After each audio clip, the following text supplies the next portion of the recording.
This is the first in a series. You'll hear more information about the rest of the series at the end. That's me. I am actually starting my 5th year as head of school, which kind of is amazing to me, frankly. But it's been both the shortest and longest 5 years of 4+ years of my life, as Dick Hall can attest to sometimes. But it's my pleasure to be here just to introduce this program and let the teachers do most of the work. But I think, Kim, next slide. We'll start off just with a couple of basic facts that might be interesting for folks. And I think really just drawing your attention to a couple of these statistics.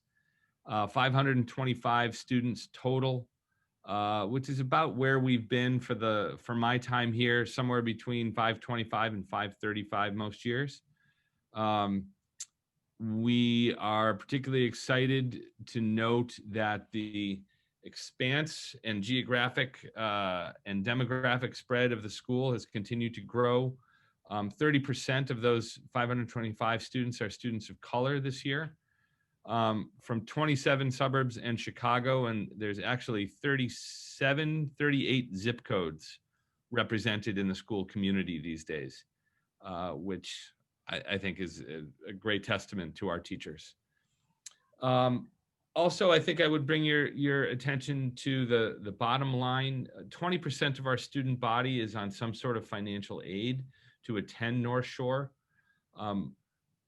We're proud of that number, and we hope that it continues to grow. That means that translates into this year $2.3 million given in financial aid support. And that doesn't happen without the support of our friends and alumni and parents from across the generations. So this, in some ways, seems like it was months ago. In some ways, for these teachers, it was this morning. But like the rest of the country, we shifted to remote learning in the spring. We shifted on a dime, and the teachers were amazing. They were, in many cases, learning to drive the car while driving, building the car while they were driving, and really have gotten rave reviews from our students and parents about how well the first phase of remote learning went in the spring. We were able to not only, I think, do a really great job academically, but work really hard to continue, even as we were all remote and locked down, to continue building community JK-12, to continue as much as possible for the arts to be a part of our program. So this is one of the main stage performances, actually, from the spring of the Take 10 plays. And we also had morning X's and things like that along the way, which I think really helped kids find a sense of connection to each other over the course of a really hard spring. This fall, we have been back in session. Back to John's question, we've had a little bit of a different system this year where we've split the day in half. The first part of the day, our lower and middle schoolers have been on campus every day. And the second part of the day, in the afternoon, our upper schoolers have been on campus every day. And that has really been a Herculean effort. But we went from the opening day of school in August until just a little over a week ago, live on campus. And as you can imagine, it looks different. Everyone's wearing masks. We're all spread apart. I think next slide. We were able to take advantage of our beautiful campus, had a number of tents set up outside. This is an upper school English class outside. We were able to separate some of our lower school classes in particular and make them smaller for social distancing purposes. So this is a JK classroom. And this is the iconic middle school bottle rocket project, which we were still able to bring off this year. And we've used the fields, used the steps, the tents, everything to extend the campus as much as we could. Particularly, we had a great weather season, and that really helped not only for classes to be outside, but for for the kids and the teachers to get outside for mask breaks and get some sun and wind on their face as well. Um, but it's been really a super successful fall, and the human connection that we've been able to provide for kids, the in-person learning we've been able to provide for kids, and the connection with each other, I think has really been so important.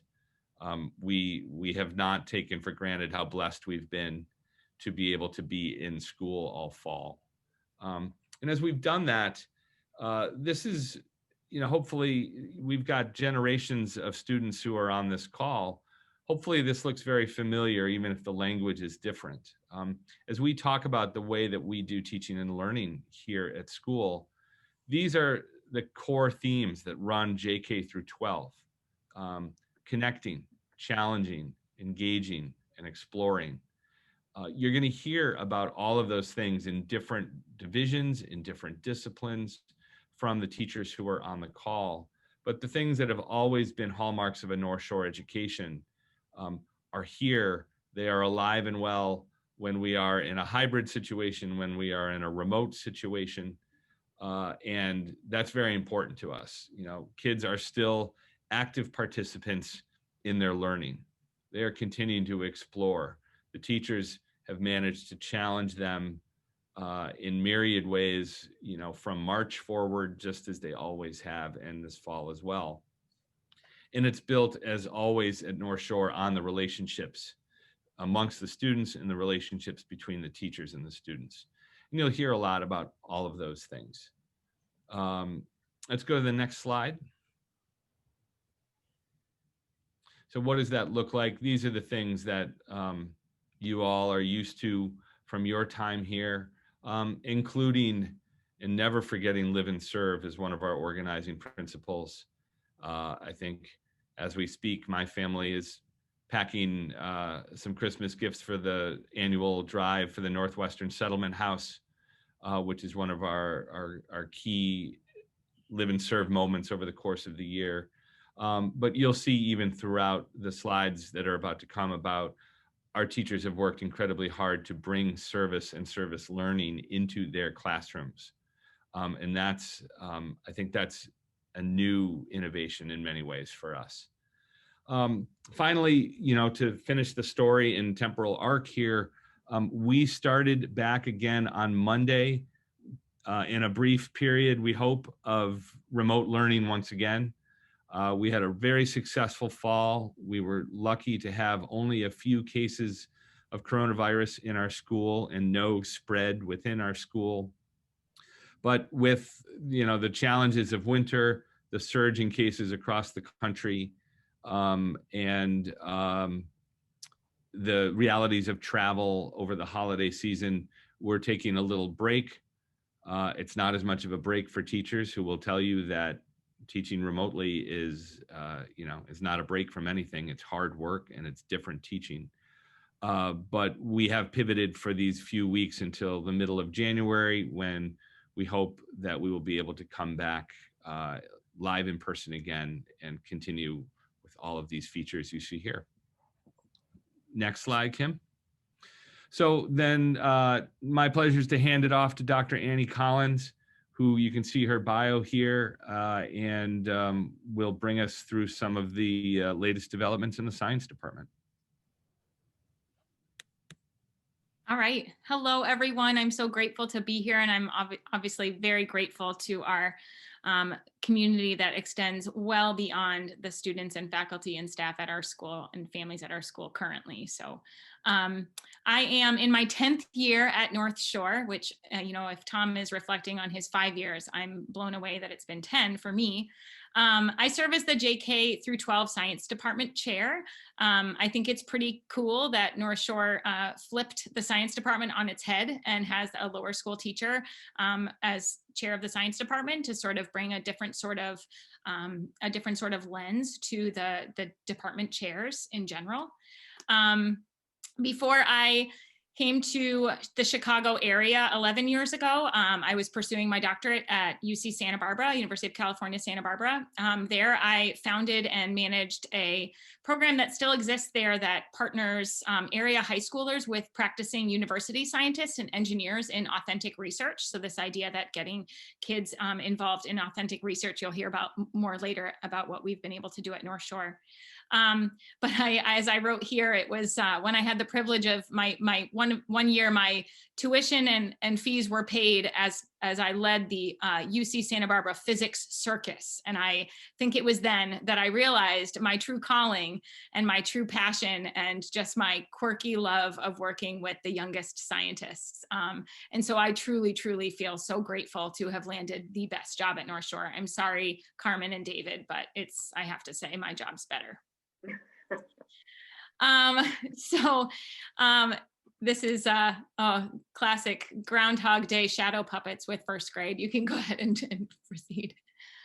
All right, so something I'm very proud of, and this is, representative of what many educators are looking at science these days, but I think we do it extra well at North Shore, is that we're emphasizing process over content.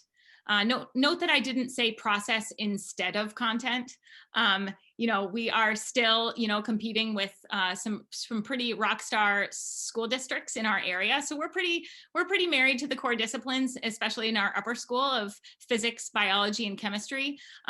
We're still going to have kids memorize, that 6.02 times 10 to the 23rd particles in a mole, or 9.8 meters per second is the acceleration due to gravity. But really, we're emphasizing a lot more project-based learning and problem solving. I think science is all about asking questions, designing ways to get at those questions through carefully designed experiments that involve data collection, synthesis, and analysis, and also, most importantly, identifying and combating missteps, mistakes, and failure. I think we do a really nice job helping our students to become resilient to failure. Because and this resiliency to failure is as important for the lower schooler who struggles to attach their copper wire to their battery as it is for the upper school biologist whose gels aren't gelling with expected results. So like I said before, our middle school program is very problem and project based. I can speak for lower school. We are incredibly project based. Everything's always hands-on and minds-on and discovery based. So while we have our core disciplines that have probably remained since you were in school of physics, chemistry, and biology, we have added on countless electives that are really engaging students in more current and relevant science topics that are encouraging them to live and serve, which I'll get to later, but also just think across the discipline as well as critically think. So we have engineering, we have environmental science, we have a cross-curricular course called Food and Society, which you see here. There's a group of students in beehive protection gear. Those are our upper schoolers who are engaged in a cross-discipline, a history and science course all about food and society. Pretty amazing. We also have an advanced open research course, which allows juniors and seniors who have identified some passion that they're interested in researching, and many times we're engaging them with outside researchers and scientists to get some perspective. And so that's a really neat thing that we have. On this slide, I think what I really want to hone in on is something that, is that special thing about North Shore, where we are a JK through 12 school through and through. Now the school has invested in the lower school science program and built the most beautiful space. I wish I could be Zooming with you from there instead of my living room. But my space is now located in the Science Center. So I have an opportunity, and most importantly, my lower schoolers have an opportunity to see the bigger kids practicing science. And probably more important, the bigger kids, the upper school and middle school students, get to see lower schoolers being excited and engaged in science and reflect back on why science is so cool in the first place. So here we have some That's okay. I was just going to say, here we have some photos of what North Shore has really allowed students to do, which is to problem solve, but also peer teach. I think something that I think is the reason I value teaching lower school so much. You know, I have some advanced degrees in physics. I think the only thing that's made me actually understand all those years of graduate courses in physics was actually trying to explain it to 6-year-olds and 7-year-olds. Today on Zoom, I was teaching the atomic model to a bunch of 7-year-olds, one of whom is my own son. And I think I did a pretty effective job, and I don't think I did a very effective job back in grad school when I was a TA. And so here we have some photos of some upper schoolers who built a real life model of a shark, and they've invited lower schoolers in for a tour of the inside of a shark for the true anatomy of a shark. And so those upper schoolers had to take time to learn how to explain it to younger students, and therefore they understood it even more. We have opportunities for second graders. In that middle photo, we have a young Max Flemma, who's now in 8th grade, but this is when he was visiting, actually when he was in 2nd grade. These are some students who, by the command of upper school, were trying to model a really cool rain barrel design so that upper schoolers in an environmental science class could make something where science meets art, meets sustainability, and we could collect water at North Shore, and this actually came to fruition. The bottom center photo, this is, you know, just my selfish brag here, is that even though I'm a lower school teacher, sometimes I can insert my department chair status and somehow weasel my way onto a flight to Belize with some upper schoolers to do some marine biology research. This particular trip, we collected some data for an organization who is trying to combat a problem with fishermen who are who are fishing for conch when they are not quite of age. And so this can be problematic for the population of conch. Okay, so you can advance the slide now. All right, so you know, this is kind of a natural mindset at North Shore, is this idea of live and serve, and I think we do a pretty decent job. And of course, we are always, you know, I believe strongly in the live and serve realm, that we can always do more. But here are some three projects that mean a lot to me. In the left-hand side, that is me, who has just dumped out a garbage full of food waste from all 3 divisions' lunch periods. Some lower schoolers and some upper schoolers and I, many years ago, it was 6 years ago, I think, we stood by the trash cans when we had our old food service program. And this kind of propelled us, by the way, to get our new food service program and do some renovations in our cafeteria. We collected the food waste in the cafeteria. It was both for sure a sustainability experiment or observations, but it was also kind of a social emotional experiment as well. But we dumped it out and every day analyzed it. And it was truly impactful. And again, it propelled us to rethink how we think about food, both as a social construct at North Shore, but also as economic and nutrition. In the center, we have gardens. We have taken advantage of any space that possibly could potentially grow something with the correct sun and soil conditions. And the school has been so gracious, and our maintenance staff has been so gracious to build us garden beds all over campus. And so we take advantage of every window well and every spot that we can. These are some upper schoolers just prepping our gardens for some fall harvest, from fall planting. And then the right is probably one of the most hilarious days of my experience at North Shore. These photos are of the menagerie, the bulk of whom are in my basement right now during this remote learning period. For real, they are all in my basement, save for Michelle Obama, my turtle. These animals were the stars of a calendar that 2nd graders commissioned, and our wonderful school photographer, Jay Young, took the photos. 2nd graders brought in all the props and dreamed up every single month's scene. Of course, our brilliant photographer has a gift, and he set up like this crazy cool white backdrop and made it all professional. But the tortoise and the hare, totally a second grader's idea. The popped beach flamingo with the seashells around, that's an American Girl doll ice cream set. Jenga, the Finding Nemo movie. I mean, it was all dreamed up and set up by second graders. We had kids trying to keep Michelle Obama from walking off the table. I mean, it was the best day. And we ended up raising a whole heck of a lot of money for an organization called Orphans of the Storm that helps area dogs and cats, find homes. Okay, you can advance the slide. I think at the end of the day, I mean, it's very clear that I love my job. I love how quirky and creative and autonomous I get to be.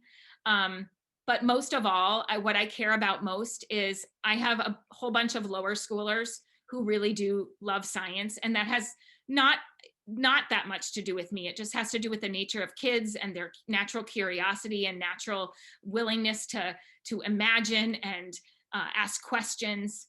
And we want to maintain that in our middle schoolers and our upper schoolers. And that's tricky. And that's a puzzle. And that's a nationwide, worldwide puzzle. And so something we do a lot in our science department is just make sure that we're having fun and make sure that our students are having fun. So here are some examples of some fun. This was on my birthday. I make fifth graders make me confetti launchers to celebrate my birthday each fall. And then we have an electric wind-powered bubble blower. Thank you all so much for listening. I look forward to your questions at the end if you have any, but I'd love to pass it off to my colleague. I believe we have Carmen Gomez-Figo next. Hello, everybody. I'm delighted to be here to talk about our language program. My name is Carmen Gomez-Figo. This is my 15th year at North Shore. I can't believe that, but it is true. I teach mainly in the upper school. This year, I'm teaching a Spanish 1 class, an AP language class, and an AP literature class. So I have both extremes. I know how the kids begin to learn and how they end up. I also have the pleasure of chairing the languages department. I get to work with an amazing group of 11 language teachers that understand the importance of learning and teaching a foreign language. Before that, I had an opportunity to teach at the University of Chicago for 5 years. And before coming to the States, this is my 20th year in the States. I taught at several institutions internationally where I really understood that teaching a foreign language is a tool that you are going to need in so many situations, especially in this country, in the States, where the speaking Spanish population is growing and so many other languages are being spoken on a daily basis. I've also been a very proud mother of 3 very committed raiders, and this is a picture of me presenting about the refugee crisis in Germany. I was lucky enough to be on sabbatical a couple of years ago to work with a government institution to help with the refugee crisis. Next slide, please. All right, some of you know that we offer a proficiency-oriented program. We seek to enable students to communicate effectively and reach a high level of proficiency in all 3 languages. We offer Spanish from JK to 12, French, Spanish, and now Chinese in middle school, and up to the upper school. We have students beginning to learn from scratch, and they just reach very high levels of proficiency. In the last couple of years, an area of focus has been to build bridges among divisions and understand scope and sequences, these necessary skills for students to evolve, and connect students in the different divisions and connect students with the community, with teachers and with parents. While we were doing that and while teachers were busy doing that, we actually designed a few opportunities to showcase our work. And those were through morning exes, language morning exes, and also through the experiential days that the school has built and embedded into the schedule. What you see here is a proof of that. We have those middle schoolers learning how to cook. Middle school has done an amazing job during those experiential days to expose the students to different context, culture, history of the language they're learning.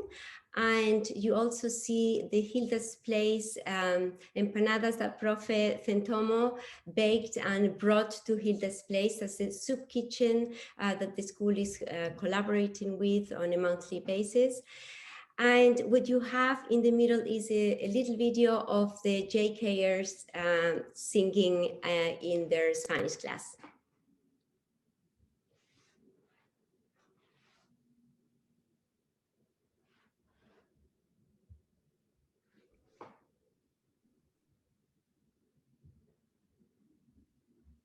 Oh, I don't think we have sound. Is it, might be on Kim's computer? Let me see if I The enthusiasm comes through. Here we go. Can you hear it now? Oh, yeah.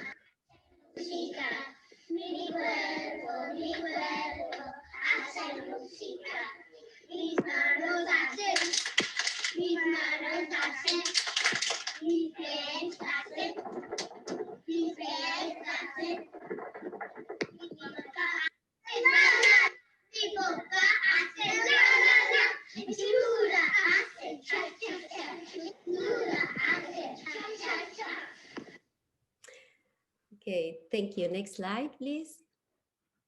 How do we challenge students? We help students apply what they already know to solving related problems and answer questions that demand analysis. We focus on the importance of personal and academic integrity by creating opportunities for students to grapple with ethical and moral dilemmas. You have some examples there. We do units related to family and friendship so that the students can develop empathy and inclusion. We also deal with global problem themes that the students are really interested once they reach the high school age. We talk a lot about art, music, poetry. We do a lot of literary analysis, especially at the end with poems and short stories and short novels. And we also deal with topics related to technology and science. What you see on the left-hand side is the pyramid of ACTFL. Some of you might be familiar with it. The department has been extremely lucky to have been trained by the American Council of the Teaching of Foreign Languages to be able to assign levels to the students according to what they can do with the language.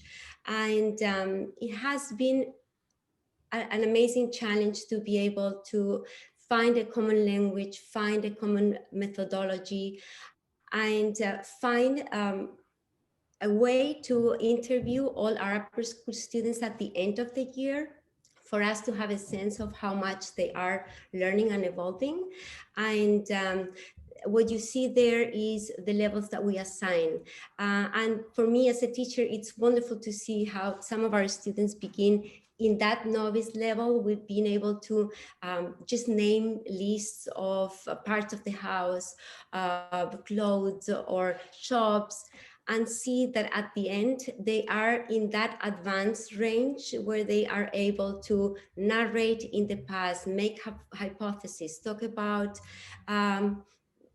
challenges of the world, environmental issues, immigration, and you know, and I am privileged in Spanish because I get to see that more than my colleagues. And I always make sure every year that I thank them because this is a collaborative work. I also enjoy the fact that I can see the results in those AP exams, and our students do extremely well. It's a treat. I get the end of the process. Many of our students continue with learning languages at college, and that's when they just go in that advanced or above advanced if they land down into learning Spanish in a professional field. Next slide, please. And how do we help students explore? So we create opportunities for students to develop familiarity and competencies with diversity, global citizenship, service, sustainability, and technology. We help students embrace challenges and handle setbacks effectively. We put them in front of unfamiliar situations, and we think that that adversity can be an asset that provides important opportunities to learn and grow. There is a context that is very important for the language classes. That's interim week. During those 10, 12 days, we offer the students an opportunity to have a language immersion program in Saint-Malo in France and in Cáceres in Spain. And these are family stay programs where the students get to experience the life of Spain, a small city in Spain or a small city in France for a week. And they build up amazing relationships and they learn a lot. They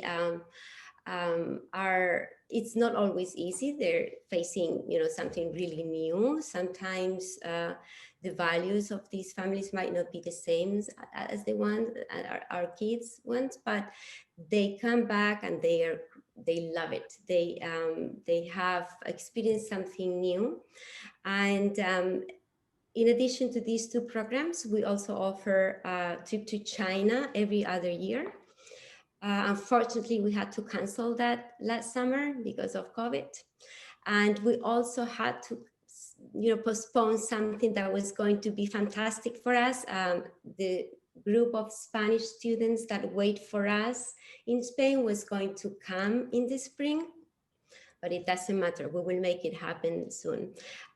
We have a French cohort of students come over to North Shore every other year, and they stay with our North Shore families. And some of you have experience hosting those kids. Thank you. Next slide. And how do we engage our kids? We create opportunities for students to collaborate together in order to solve problems, convey information, and learn. We teach our students to become skillful and sophisticated researchers and communicators in all four skills of the language: speaking, listening, reading, and writing. What happens in the classroom is very interactive. We provide students with movement. We segment the classes with several activities. We have pair work, group work. We expose them to authentic materials. We try to listen to something engaging and innovative and relevant in every class. And we try to deal with current topics.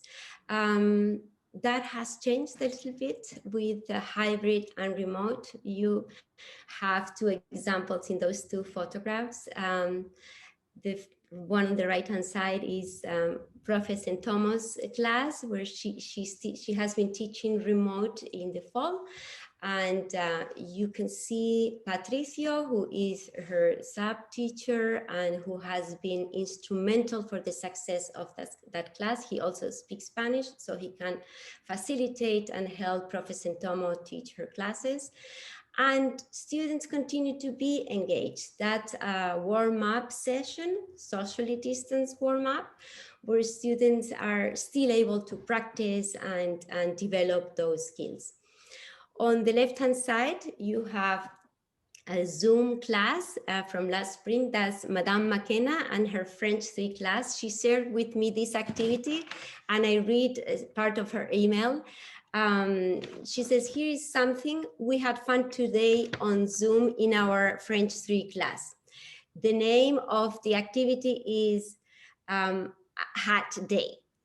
Each student come to class with 3 different hats. We talked about all different types of hats out there and why we wear them.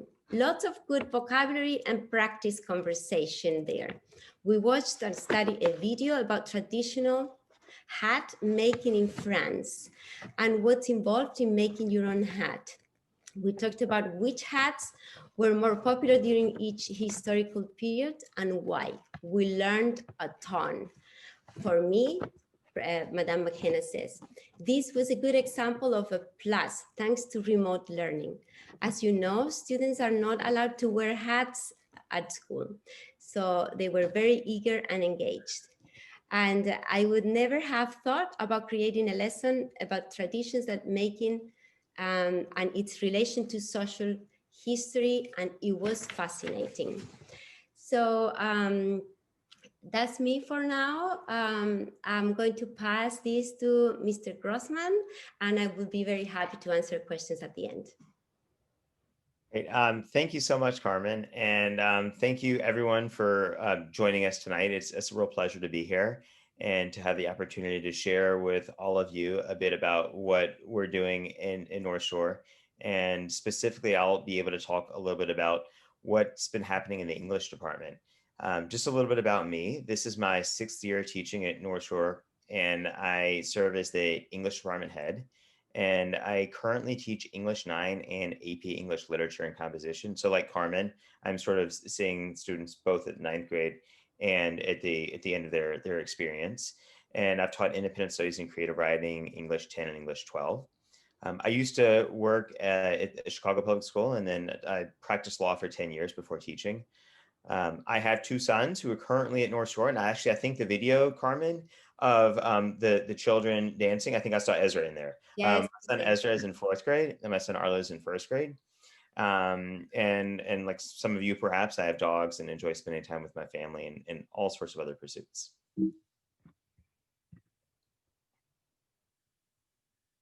And there I am. This is for those of you who might wonder what it looks like to be teaching when we are all at school, all wearing masks. You can see the video camera and the microphone, so that the students needed to Zoom, they could Zoom. And everyone is distanced at least 6 feet apart. And we're proceeding in the most effective way we can in light of the reality of the situation. And I think what I'd like to talk with you about tonight is a couple of different projects that have occurred all this past year in English classes. And these projects are interesting to me for a couple of reasons. One, I think they emphasize something that we've really tried to do within the English department, and that is try to create projects that engage students in authentic audiences. So they're not only creating something that their teacher is going to explore, but they're also creating things that they might be able to present to the entire class or even a broader community. And that's something that's been really interesting to me. And we've also been trying to use different technologies. And some of this is simply the function of going to a remote learning model. All of the upper school and middle school teachers this past summer participated in a professional development called One Schoolhouse. And some of the ideas that emerged from those professional development workshops involved trying to give students a lot of choice and trying to engage with them in many different ways. And the examples that I'll be showing you are designed to try to get at some of those things. So this first one is focusing on a novel that we do continue to read, The Catcher in the Rye. This is a classic that some of you perhaps read when you were in high school. It seemed to immediately gain traction within the world of teenagers and has remained so today. And for this particular assignment, it's interesting to me because we were asking students to use an app called Flipgrid, which enables students to record brief videos of themselves. So rather than asking students simply to write something, we're asking them to record, which puts some of the students out of their comfort zone. But we continue to believe that it's equally important for students to be able to express themselves verbally as it is for them to be able to express themselves in writing. And interestingly, for this particular project, what we asked students to do was think about whether the novel A Catcher in the Rye is relevant to us today in 2020? And rather than just present that question, we asked students to read an article that appeared in the New York Times several years ago entitled "The Case for the Delayed Adulthood." And they drew from the ideas presented in that article, as well as particular passage in The Catcher in the Rye. And they created these videos that, and this is one of the things that this year has shown more than anything, is the need to adapt and to adapt quickly. Because every time you think things are going to go one way, you realize you have to pivot and turn and to accommodate the reality of our situation living in a pandemic world. And for example, I was planning to ask all of the students to watch their classmates' videos, and that day of class was going to occur the day before Thanksgiving break. Well, we had to cancel that day of class before Thanksgiving break when we made the decision to shift from a hybrid model of partly in person, partly remote, to an all remote model. And those 2 days were then designed for teachers to have the opportunity to plan. So instead of asking students to watch these on their own or together in class, they had the opportunity to watch them on their own. And then we discussed these questions today in class. And it was fascinating to see what students had to say. And it was fascinating to see how students are developing these skills to articulate their ideas, where they're not simply reading from a script, but they're thinking about the questions and bringing their own perspectives onto these questions that we're presenting to them. Next slide. So, and this is another example also showing a way that we're continuing to make changes in the English department. This is a project that I asked students to complete using what's called Padlet. And Padlet is another platform where students are able to share their ideas. And it's been, I think, particularly effective in a world of remote learning. And this project, what this does is early in the year, students in AP English read both a poem by Walt Whitman called Crossing Brooklyn Ferry, and they read a collection of poems by Pablo Neruda called The Heights of Machu Picchu. I could probably turn to Carmen, and she could probably give us the actual Spanish of that title. But what's really interesting, what I really love about this is, one, we're combining a work from the United States with a work from Peru, and we're and Pablo Neruda was Chilean, but we're engaging students in a way that they can think carefully about what speaks in these texts most to them in their lives. And this is, this particular project reflects some of the ideas that I took out of the professional development that we did this summer, where we were focusing on what matters most to students and how to give them a lot of choice. So students were simply given the assignment to think about how these two texts, either singularly or in combination, spoke to them today in their lives in 2020 in light of what's going on in the world. And they could present their ideas in whatever way they might choose to do so. And some of them wrote traditional essays, but the three examples here are focused on artistic depictions. The one on the left shows an image of Machu Picchu, as well as an image of New York City, sort of combining those two poems. The one in the middle shows an artistic rendering of Machu Picchu with, on the bottom of that, a flipped image because of some of the ideas that emerge in that selection of poems. And the one on the right, it's sort of small, so you can't see it, but it also combines both images from Machu Picchu with images from New York City and some of the text from the two poems.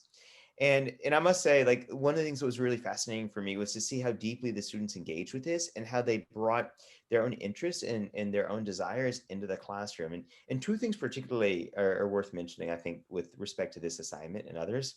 One is that I was inspired to do this series of projects asking students to think about how what we read is relevant to them in their lives today in light of what's going on, by one of my colleagues, Kathy McHugh, who last year in her English department had planned to ask all the students to read this book by Eve Ewing called 1919. And then thinking about how this particular collection of poems relates to the race riots in Chicago that occurred in 1919, given that last year was the centennial of those events. And then after everything shifted to remote learning last spring, Kathy also shifted and enabled her students to focus on what she called Project 2020, where students wrote creatively their own responses to the times in which we are living. And so they used this text as a sort of a model, as inspiration, and they created beautiful, magnificent work. That inspired me to do this sort of thing, trying to get in that realm.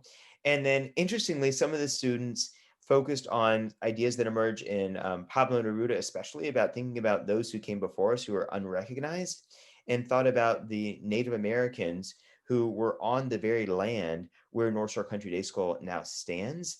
And they shared some of those ideas. And because my son, this is the JK to 12 community connection, because my son is in 12th grade, I'm sorry, because my son is in 4th grade and is currently, they were participating in a global read aloud where they read a book called Indian No More. I learned they were focusing on some of these same questions. So I was able to reach out to the 4th grade teachers, and we're exploring the possibility of somehow linking up the students in AP English who in February will read the novel Ceremony by Leslie Marmon Silko, and the 4th graders to think about how we might respond to this knowledge that North Shore Country Day School is on land where Native Americans once lived.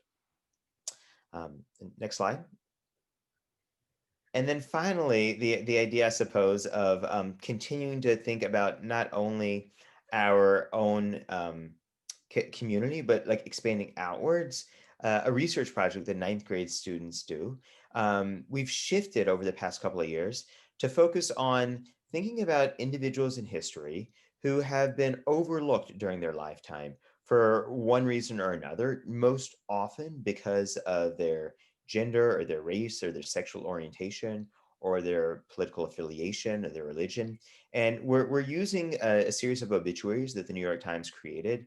And so it's interesting for me to do this project because one, we're encouraging students to turn to a source that they may not think of as a source you'd explore in an English class, the New York Times obituaries.